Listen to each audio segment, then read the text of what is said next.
This is the Athens City Shade Tree Commission meeting for October the 8th, 2020.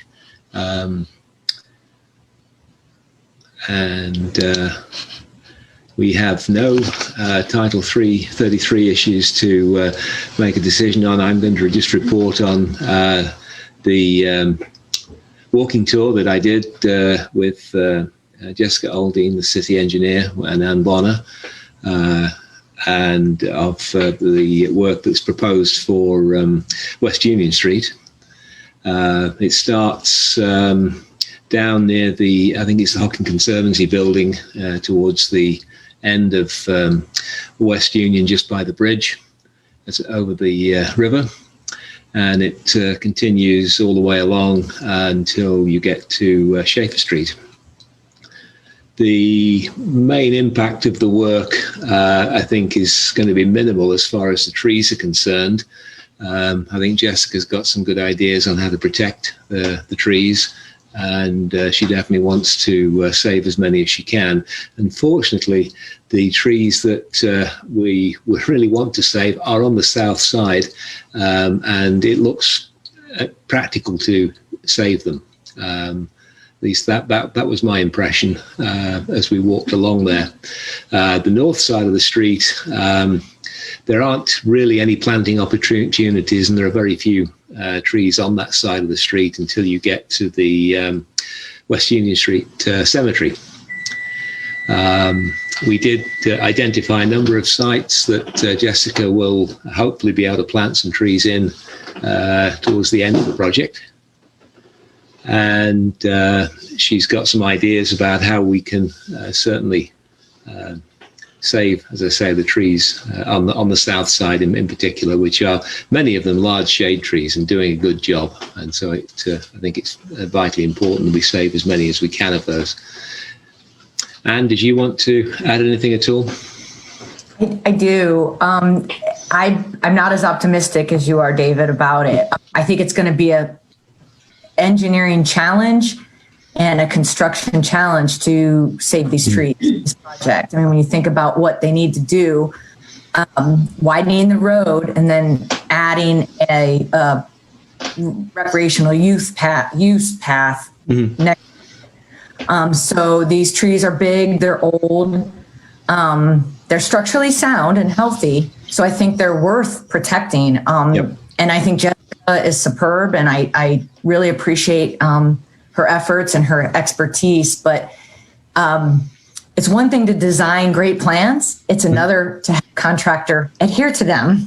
Yep. And one of the things that we discussed when we were on site was maybe how the tree commission could help keep an eye on the site, maybe even be assigned to do review of the site once a day, maybe, or once a week. Probably once a day, to make sure that the exclusion fencing stays up and the contractors stay out of those areas, because it doesn't take very long for them to compact and kill the roots if they drive over those wet soils.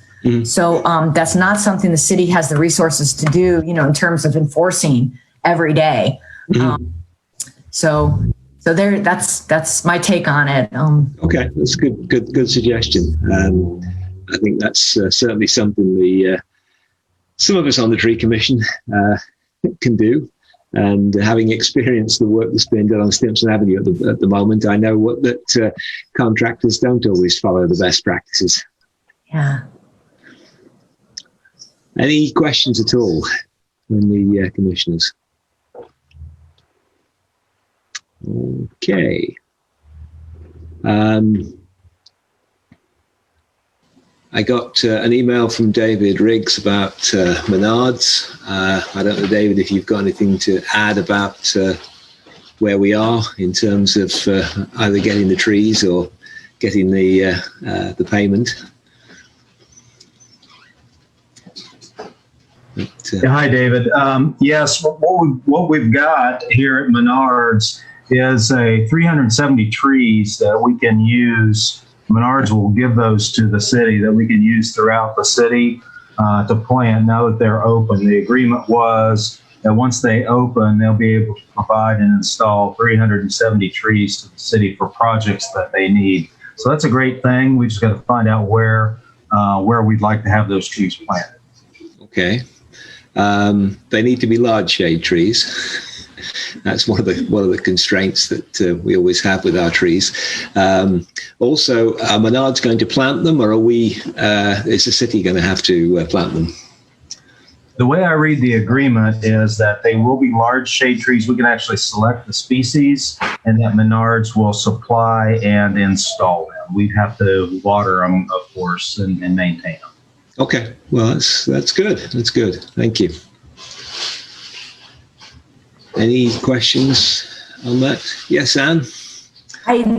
What a wonderful windfall for the city. Nancy and I were talking today about the idea of developing kind of a modest but routine, regular tree replacement program for residential areas in the city. Just trying to kind of get on a regular annual thing, where you have a budget and you're planting the same amount of trees every year.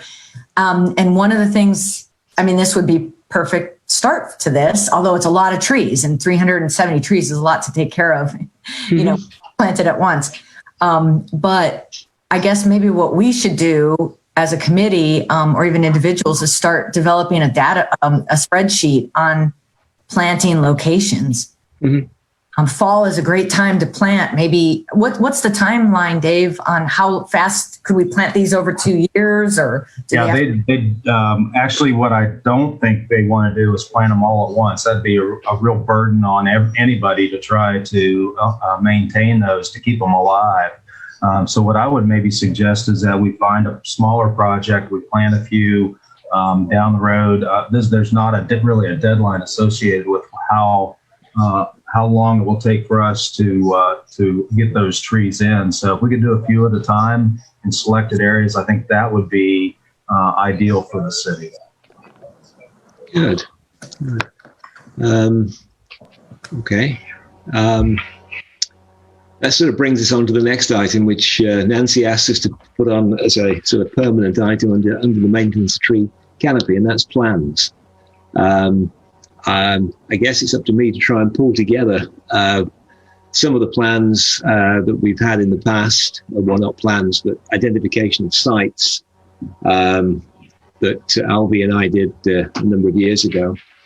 These were more general than really specific. We went around finding streets that we thought trees could be planted on.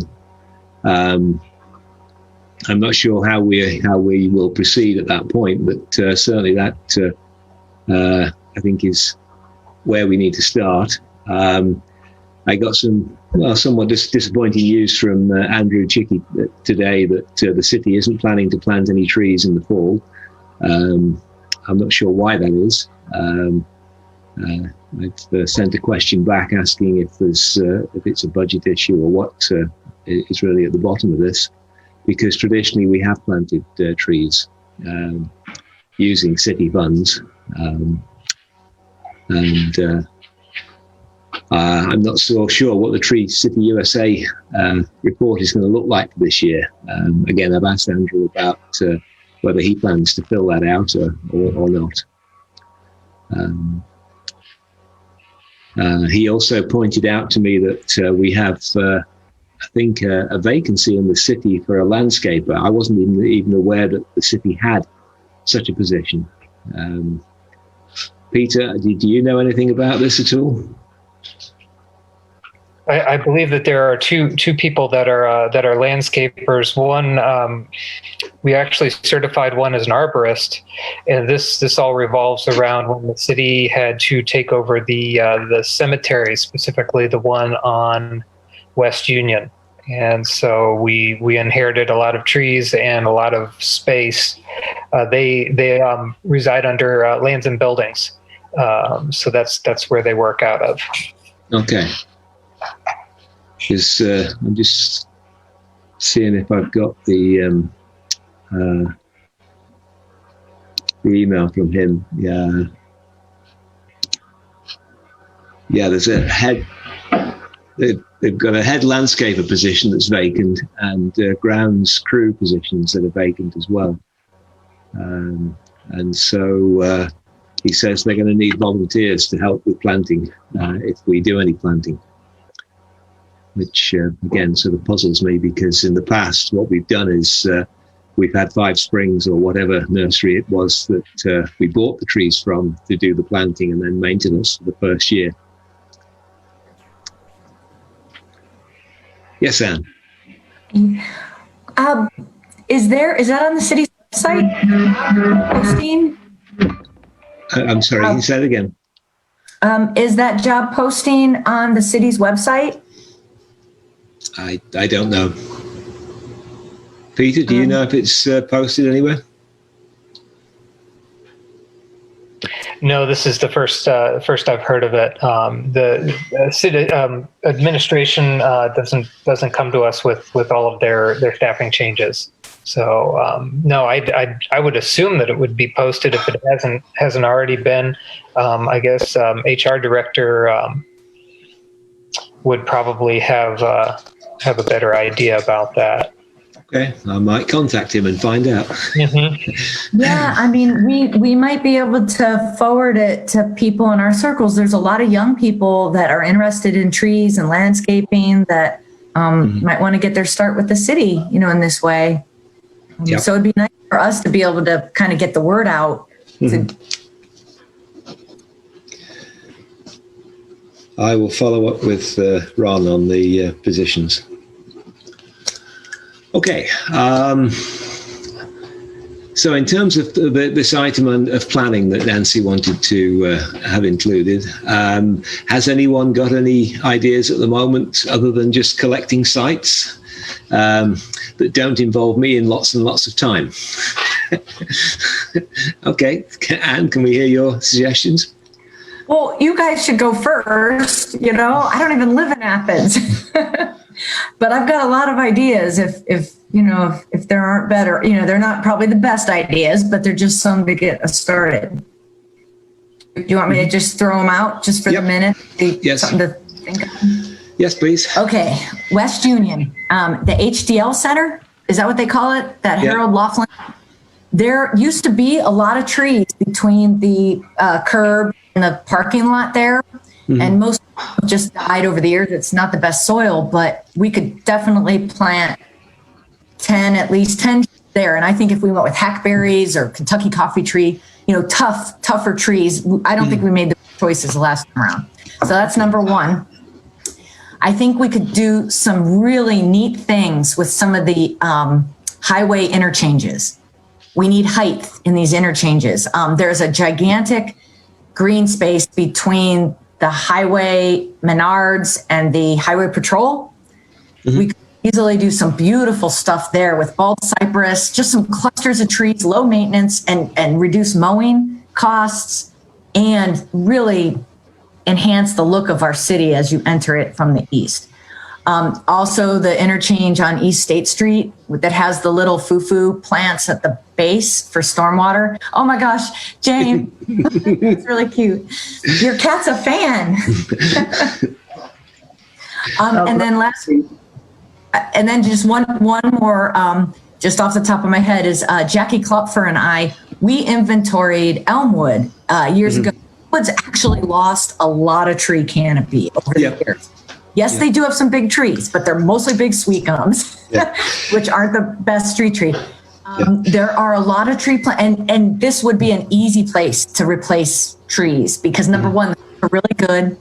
The sites are really good. We could plant things like black gum and pin oak and things that we couldn't plant other places. And I know the residents there would be more positive about number one, receiving a tree, and number two, taking care of it. It would be a good place to build some cred and some success with an organized tree planting.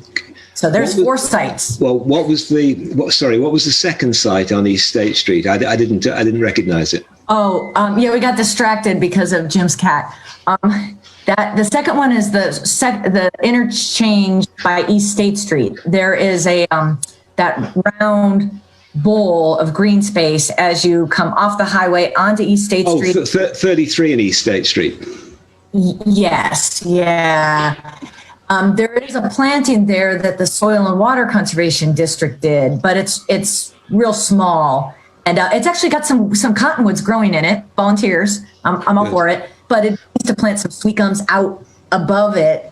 They wouldn't hit views, but it'd give you some height and some color, and it'd be kind of like what they did in Logan on their interchange. Are we going to need the state's permission to plant there? I do think you do need to work with the state, but I don't think it would be a problem there. Okay. We could find that out. I guess we'd have to talk to some people, and we'd have to talk to people on the big green space by the new vet clinic and the highway patrol, just to make sure. Well, there's that section of East State Street is amongst the list of areas that Alvy and I identified several years ago, and having something like this 370 tree bank sitting there waiting, I think will make it possible to do something along there. Certainly. Could I say something? Yep. Having attended the tree conference, I think the last one in the series, I think it's the second one that was presented that day, was really good. At first, it seemed like it was going to be a little dry, but in fact, there was a wealth of information there.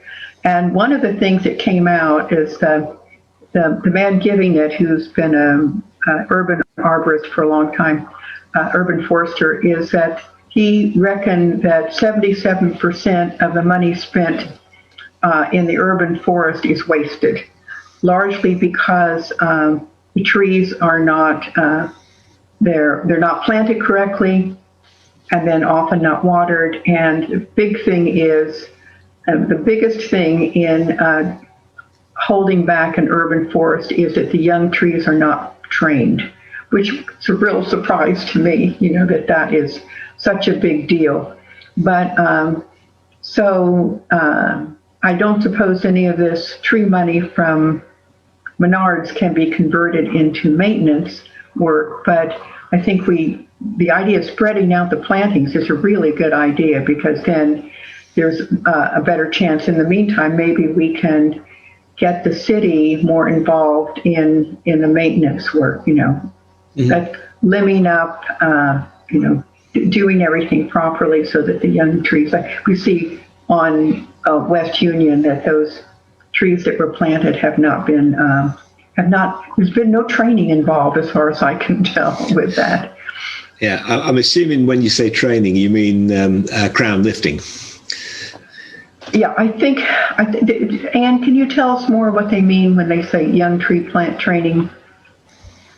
It's the idea that, if you train kids when they're young, they do better when they're older.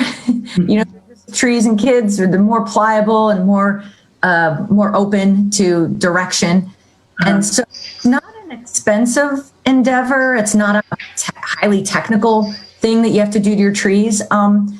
Most of Athens trees, I don't see a lot of,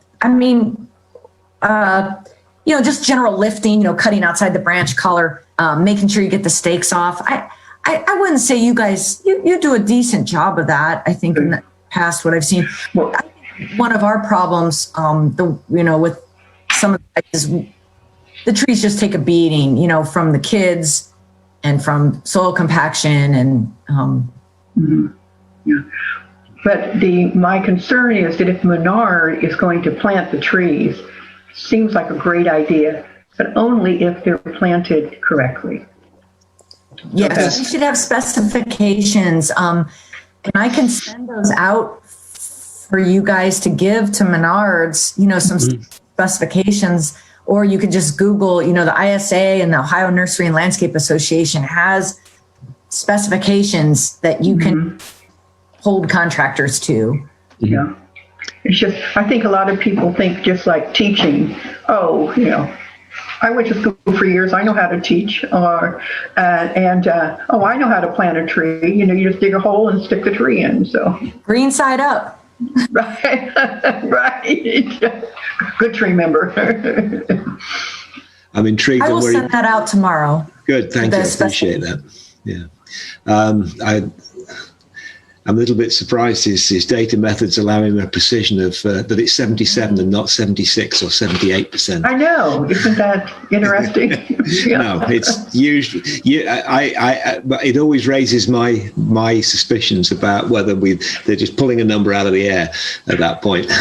Consider the source. Alan Seward is the source on that too. My colleague. So. Picking up somebody's cell phone. Can you turn it off?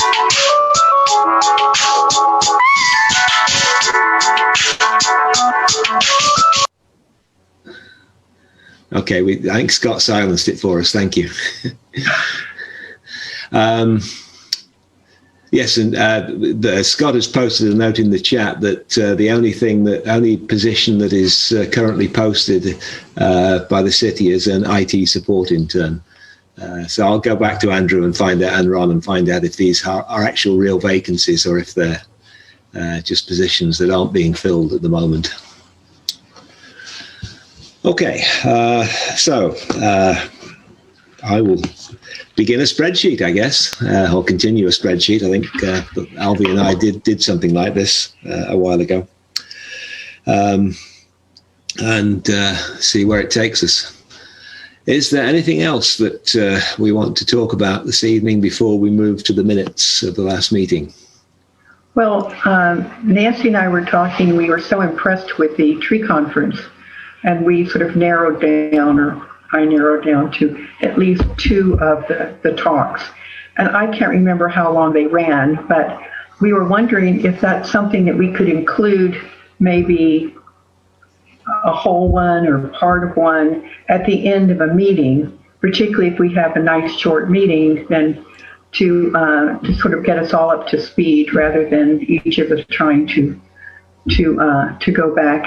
And you said that they're in the process, Anne, of getting that loaded so that we can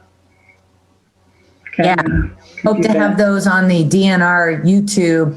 I agree. I think Alan Seward's talk would be perfect for this group. You know, such a good kind of how to, back to the basics. How do we really get trees in the ground and get them to live?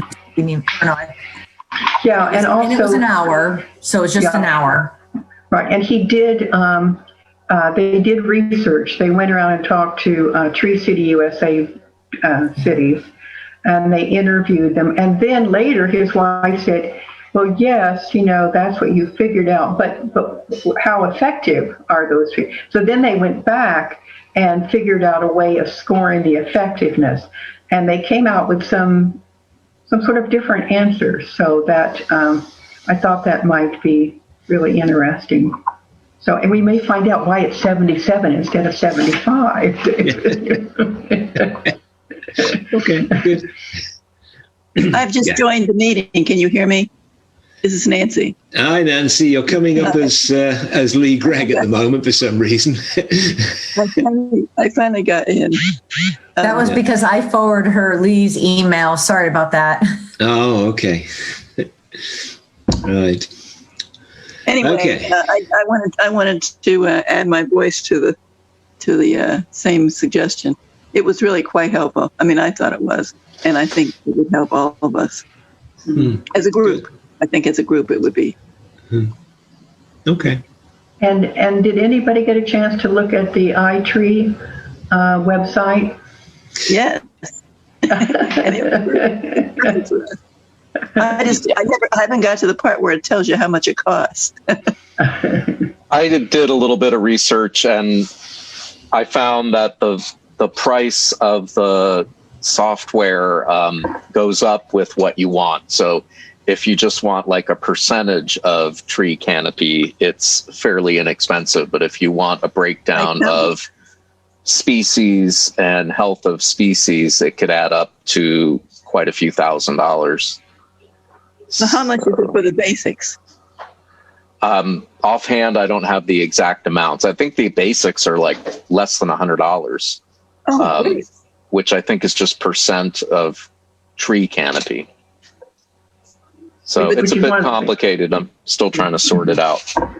It's kind of like that we have a right to choose where we want them to look, and right?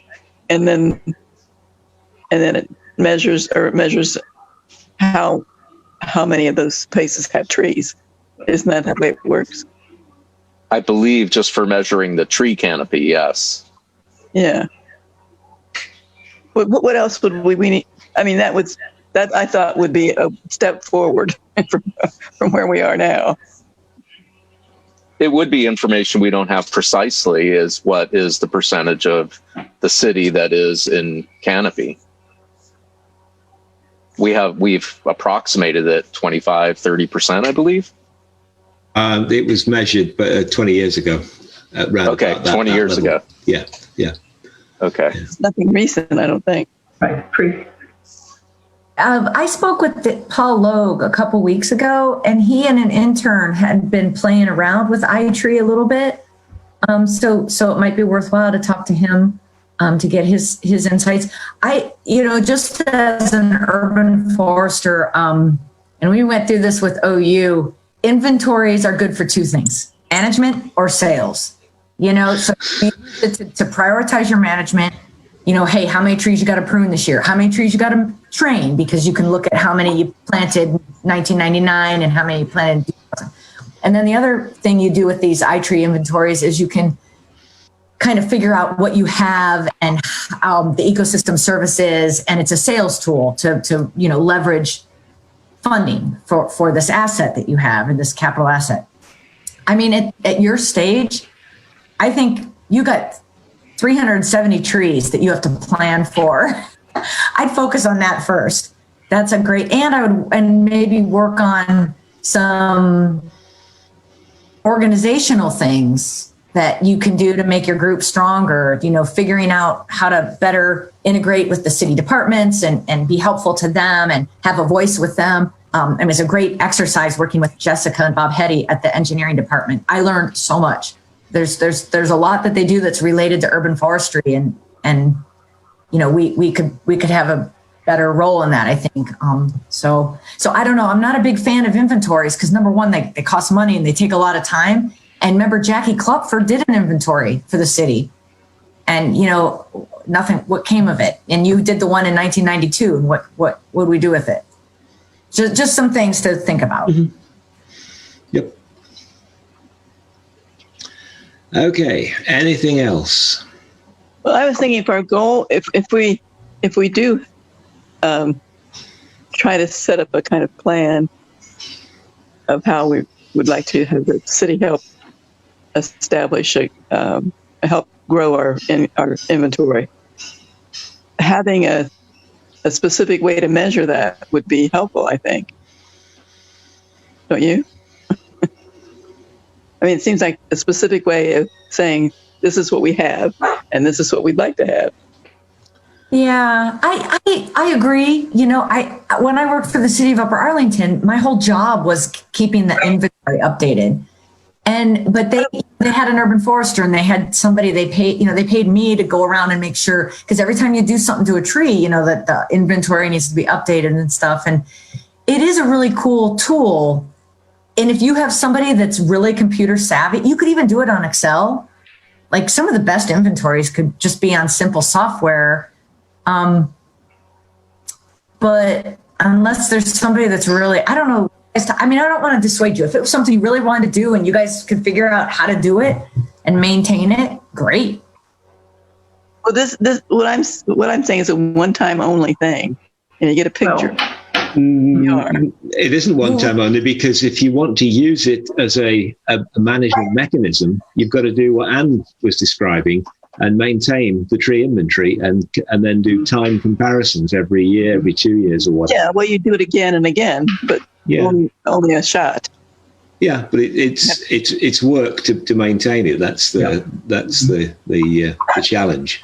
So I kind of like your idea, Anne. It's just basically focus on getting trees in the ground and taking care of them and increasing our inventory. I mean, that's going to increase the canopy. Yeah, honestly, we have not done an organized tree planting probably since we planted those trees on 682 20 years ago or something. I mean, when's the last time? Now, granted, the developers plant trees when they develop land, but they're also developing land. So when we really should. Ron always said when he took a tree out, he always tried to put one back, and that's great, but that's not building your canopy. There's probably, like Logan, for example, and again, it took a long time in Chillicothe, same way. We have a plan. We plant about between 20 and 50 trees every year. And that's just a goal that we're going to do that for 10 or 15 years. And both those both of those commissions went to their city councils and told them that this was a long-term goal and that they need this amount of money to do that every year. And Chillicothe, especially, they've done such a good job. And the trees look so good that they've gotten more money every year. I think they're up to getting like $15,000 a year, because it just really built their credibility by doing that. Yes. And they focused on the east first. Yes. They planted on really, like visible areas and places that were east where the trees weren't gonna, get run over by drunks and stuff like that. In these plans, are these trees that are in addition to the ones that they're going to plant just to replace what they're taking out? Or is this just a number and we don't worry about how many we're taking out? They do. It's just a number in those towns. They have just picked a number that they can afford and that they can now both of those towns, they plant their own trees. The actual tree commission plants. Logan, how they do it, they buy bare root trees, but they're about 1 inch or 2 inch in diameter, or caliper. So they can get them pretty cheap. They get them from Acorn Farms. One of the members has a connection there. And so, the city guys dig the hole, and then the tree commissioners plant them. And it's some sweat equity. And of course, Chillicothe, same thing. Instead of their street department, like Logan and Chillicothe, it's the Parks Department and the tree commission that plant them jointly. The park people have the heavy equipment and stuff. Okay. I happen to have experience in doing this. I planted 600 trees one time. Wow. Good. We have a little woods out in the country that I made. Awesome. Yeah. So you know how to do it. You just you take one of those dowels and stick it in the hole is not hard. You just stick it in there. And now in Logan, they do bare root, but they're big. The trees are easily 10 foot tall. Okay. You're not talking seedlings. I planted seedlings. No, they're big trees. Yeah, street trees. That's a different story. But I think that this Menards gives us it's a whole bunch of seeds. That's easy. I think, so this whole next month, every time you're driving around town, Jim and Peter, everybody, look at places that need trees and write them down. Write those spots and be thinking, I think, as David pointed out earlier with the West Union project, like think about where we can put big, tall trees, because those are the trees that, are easy to take care of. They last longer. And where we can plant groupings of trees where they're going to make a statement. I always say 1 tree is a target for vandalism. 4 or 5 make a statement, like they belong there, and they tend to do better. Mm-hmm. Yep. So, David, you remember when we worked on a plan for East State Street because Albie was concerned about just being this concrete chute when they were widening the street? And, yes. By the way, I noticed a lot of those crabapple trees are gone. I don't understand why that happened, but old age. No, these were ones that were planted to replace the ones that were. Yeah, I know, dying. but those trees don't last more than 20 years, and it's probably about 20 years since that was done. But it's been less than 20 years. Really? Oh, okay. Yeah, wasn't that comprehensive plan done for 2010? No. 2000. But that widening wasn't 20 years ago. The widening was less at any rate. Yeah. But the Nancy Walker was pointing out how in her neighborhood on the east side that there are very few trees. Until you go back almost Nancy, a half a block up on the east side streets there. There are no trees, and so the dampening down of the heat doesn't happen until you're considerably up. Yep. So if it would be possible to somehow get some trees in there, that would be great. Yes, those many of those streets were on the list that Alvy and I gave the city. Now, going back to the Estate Street project, that's a typical problem site because the city chose to leave all the high voltage cables on the south side of the street. And what we want are trees on east-west streets. We want the trees on the south side. We don't want them on the north side particularly because that way you get most of the shade on the street. On streets running north-south, it doesn't really matter which side of the street you plant the trees on. Now that was, as I say, that was a problem with East State Street, and we couldn't plant trees on the north side anyway because the business owners wouldn't let the city plant trees on their property because I think the right of way is quite narrow and there just wasn't enough space with the sidewalk. And what I was talking about was the streets. Yes, I did understand that, Nancy, and I was saying that those streets are on a list that we gave the city several years ago, and so I'll try and dig out those lists that Albie and I put together and start them off again, and we can certainly target those streets for planting. That's certainly a possibility. So that's pretty strategic, but I think it was interesting what Anne had to say about choosing sites that have high visibility. I think that's something very interesting to consider. And easy, low-hanging fruit. Pick the easy spots first.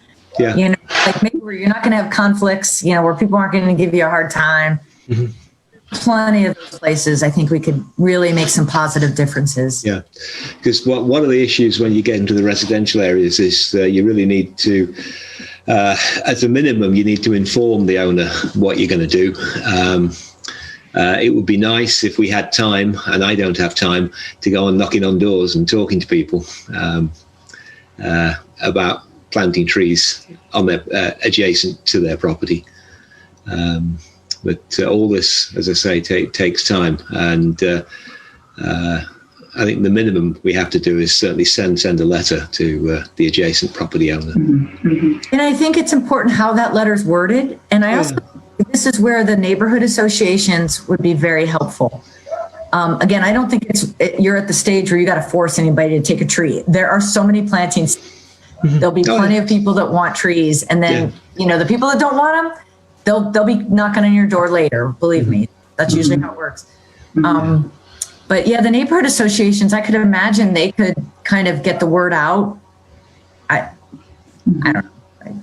Yeah, and there are people who've lost trees because they had ash trees, you know, and they would like a replacement. But and I would be willing, David, to go and talk to people at the chosen sites, and so. Okay, good. We've got a basis. I see Emily's joined us as well. That's good. Do you think that we could maybe begin to establish a goal, like how many we'd like to do? How many? Well, I've just written it down. I want to replace every tree that's removed each year and then plant between 20 and 50 trees per year in addition. Okay, all right. Good. Okay. I mean, I think that's a reasonable number for a city of this size to be working towards. Now, if the city wants to knock us back on that one, I mean that's since they're going to be kind of up for negotiation. But I would think to be a Tree City USA, you've at least got to replace all the trees that you take out and plant a few more. And 20 to 50 sounds like a reasonable number that could be managed in terms of sites identified. And then, of course, there is the maintenance of those trees long term. Do you think that we should ask for them to help us dig the holes? Yes. Well, just like so I was concerned over the Menards arrangement that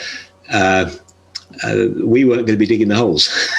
But the agreement did include the installation. It didn't include the maintenance, which we often do include in the first year from Five Spring Farms and the other nurseries that we've had planting trees. And so we're going to have to tread carefully around that one, because we definitely need help from the city in maintaining alligator bags and other things around them for that first year at least. And from what I've seen, I don't know whether, Anne, you've got any guidance on this. It looks to me as if you need to be thinking about alligator bags on these young trees for the first 2 or 3 years. I'm not a fan of alligator bags. Well, watering then. Okay. How many years should you keep watering the tree after you've planted it? Is it just a first year thing or longer? I think if you do the first year, you're giving that tree a good start. Okay.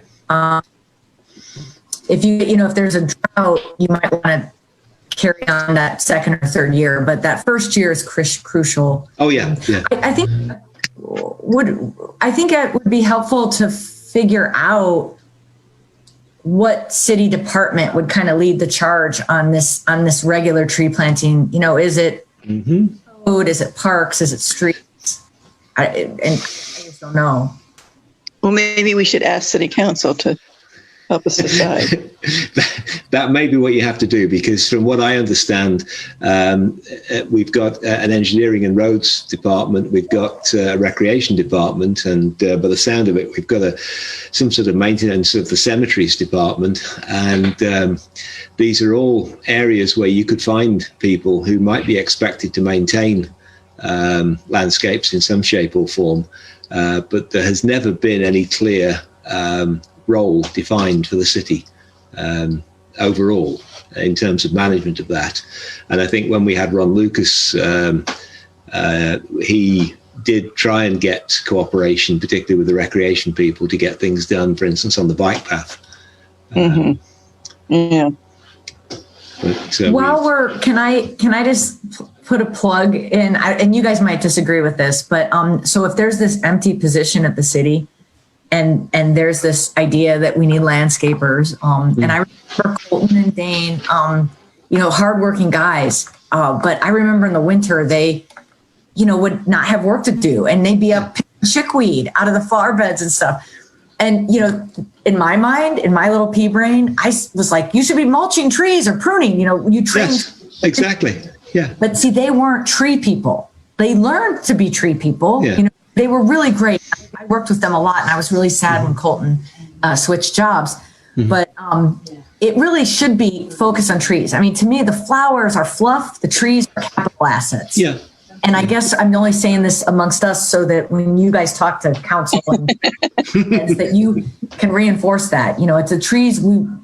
They're going to grow in you. I've had a go at trying to explain this to the mayor along these lines, that if you want to do the Athens in Bloom, well, this requires workers during the summer, in particular, to do a lot of things. We do require the watering of trees too in the summer, but in the winter, those same workers can be pruning trees and doing all the other tidying up jobs around the trees. Yeah. But it's a case of commitment of the city to this. And I think that's always been a problem. Well, I think the leaders, they're not tree people. So, I don't think that George was the boss of Dane and Colton. Like, I just don't think he knew that, that would be a good thing for them to do. Yeah. Because, they're not tree people. So I think it's up to us to really better navigate the city departments. Well, we got to figure out who's in charge of it, and what's reasonable to ask, and maybe what's not reasonable to ask. I don't know. My approach is, I think that you start at the top and you come down. So it's a case of the mayor and then the service safety director, because I think all of these people, the recreation director, the city engineer, they all report to the service safety director, I think. And so that's why I say it's a case of getting those people at the top to agree that this is an important thing, and then figure out how they're going to spread the load.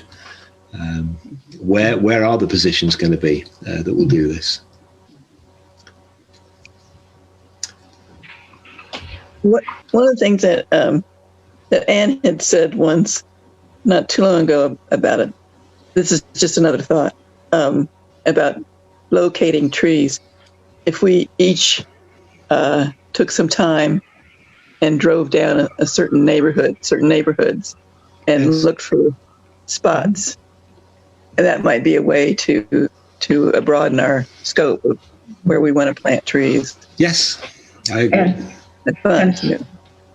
Some of those might be congruent with what David and Albie did. So, It's no problem in having it duplicated. Right, exactly. Drive up and down the streets. Yeah, just pick some streets, Nancy, and drive up and down them, and then give me a report on where we can plant the trees. And we can be socially distanced while we do it. So, Yes. Something to do during the pandemic. That's what I would say. It's a good activity for the pandemic. Yeah. Yes. Get me out of the house. Yeah. Okay. Well, I think we've got enough ideas there to keep us busy for a while. I'll dig in the records and see if I can find those communications that I spoke about. Well, I'm sorry, go ahead. No, carry on. Well, are you going to go ahead with that proposal to the mayor then? Is that what you're going to do? Well, that will form part of it. I mean, I think the whole thing needs fleshing out in terms of a description of where we think trees can be planted. The philosophy of I think putting it Anne's way of strategically picking the sites that are easy to plant and will have the biggest impact. Is another thing, making it clear that we want to plant progressively over the next several years, and that we want to have workers in the city who are going to help maintain this, and a plan for how those workers are going to be managed. David, what do you think about the Hocking River, the channelized part? Would that be something you would consider? We have to be careful there. The Hocking Conservancy manages that area until you get out of the floodway, and typically the Conservancy doesn't want trees in the floodway. We've been able to plant trees in the floodplain down there. So, for instance, the area between Stimpson Avenue and 33. That's an example of where trees can be planted on the floodplain. And some of those trees were planted by OU, some were planted by the city. So yes, it's possible. A few years back, I contacted the Conservancy and they said, no, we can't plant trees because the Army Corps disallows them. And then I called the Army Corps and they said no. So it was going back and forth. So yeah, there's a lot of finger pointing goes on around that one. But I've heard that the engineers don't have a problem with trees being planted there, and that there are other issues going on somewhere else. It's about why trees should be planted. So they don't need to have the banks clear in order to do dredging. I thought it had something to do with their somehow equipment for dredging. Well, that may be what the Conservancy will tell you, but we're just establishing that the Corps of Engineers doesn't say you have to keep them clear of trees. Yeah. Well, there has been a change in something in the management of the banks because they're allowing more native plants and stuff to grow along the banks and not mow every single inch, which is a step forward anyway. I've been working with them for a long time. When they did a lot of dredging, they actually had to have a mitigation plan. And that meant that they had to set aside 18 acres to let it be trees. And that area that has grown up, behind where the car wash is, all the way, by the Mexican restaurant, all the way to diagnostic hybrids, that's that 18 acres. And granted, there's a lot of invasives in there, but it's better than fescue. And there's a lot of native plants in there too. We actually did plant trees with them there. Mm-hmm. I think the first one was done in 2012. Yeah. So every year I visit it. In fact, I do it every November. and we monitor the changes, this natural succession that's happening on that site. And Mark and his guys, Mark Holdcroft is the manager. By the way, he's got 30 years in, he's going to retire. And Pete and you guys that are in charge of things get to have a say in who gets that job. And that's your chance to give it to a land manager, somebody that actually has a background in land management or natural resources management. Because Mark just worked his way up, and he's done a great job. But there's a lot of years when he spent a lot of money just buying lawn mowing equipment. And when you buy a lot of lawn mowing equipment, you're really committed to keep mowing.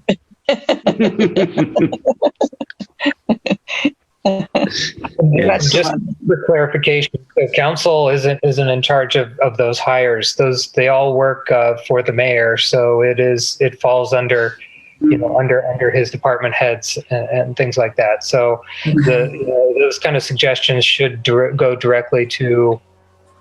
Well, I would definitely, since Ron is HR and had been present at these meetings, I think that he would be very receptive and probably a good one to hear that. And honestly, I think it's even like judges that help pick that person, even beyond the city. I think it's like a county, because they manage land in Albany. Like there's flood control lakes all around the county that are managed under this program.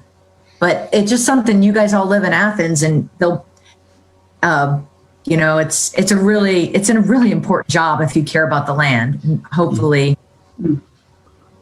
What's the title again of his job? This is the Hocking Conservancy District. And yeah, so Mark Holdcroft is I'm going to meet with him in November. So he tells me every year of the hierarchy, but I do believe it was like, it might be the mayor of Athens and then a county judge of something. It's weird who appoints them. There's nobody that has like a natural resources background, So what is his title? Do you know? He's just the manager. He's the director, right. I think. Okay. He's at Mark Holdcroft. Nancy is the receptionist there. Jim, that would be great if you had like documentation about what the Army Corps says, because they do need to hear it, and I think they are more open to planting trees. But I've got to tell you, from planting down there, the soil sucks. It's a really hard place to plant. Plus, there's a lot of deer. So again, I don't think it fits into our framework of easy places first. I think we should stick with those places that we can fight the deer, that we can make sure that there's going to be no vandalism and mowing, collisions. Good. So don't trees naturally come in on riverbanks? It seems like that's a natural phenomenon. I mean, even with deer and poor soil. Yeah, they do. And that's where, if you want to walk down behind the Mexican restaurant there and behind the car wash.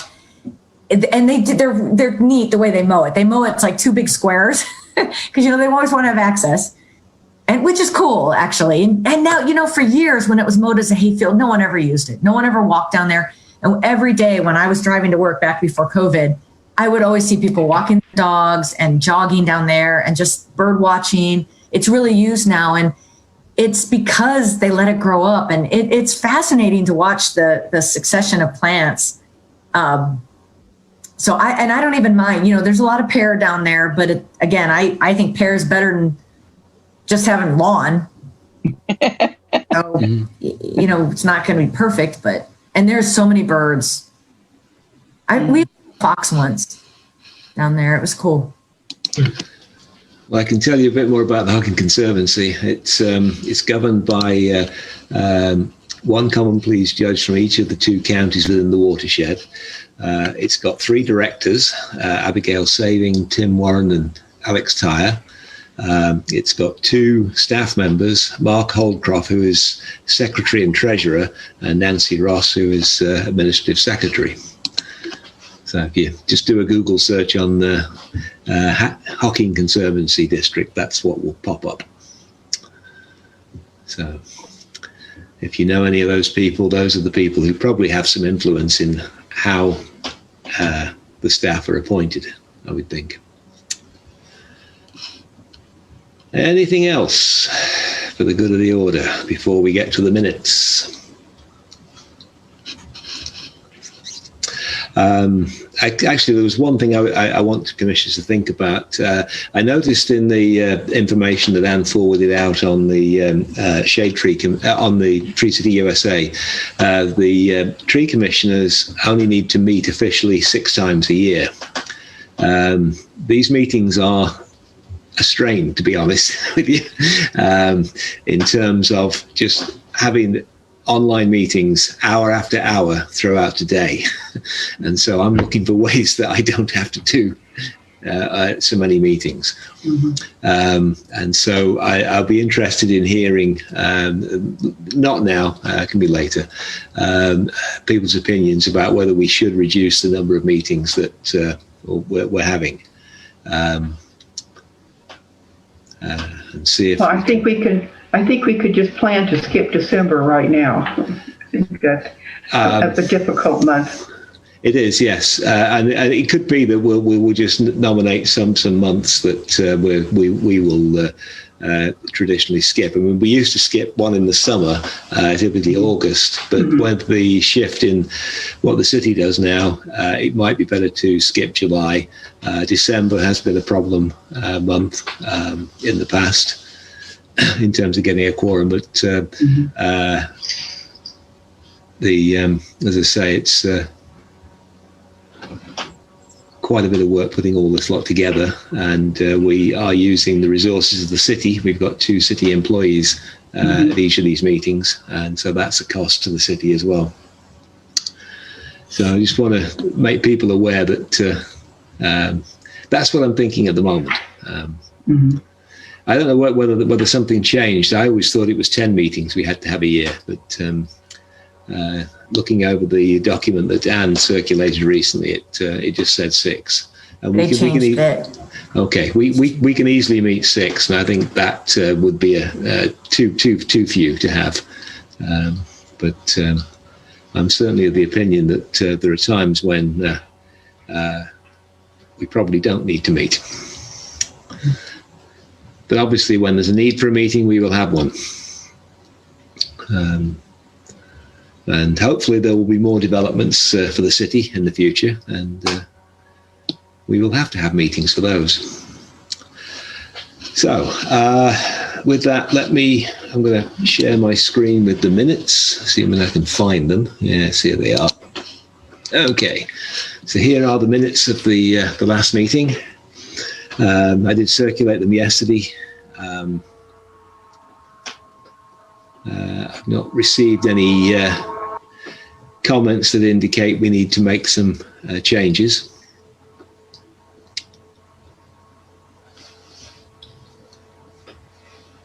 I move that we accept minutes. Is that Nancy? Yes, that was Nancy. Okay, thank you. Can I have a thank you, Jim. Any discussion at all on the minutes? Any comments before I call the vote?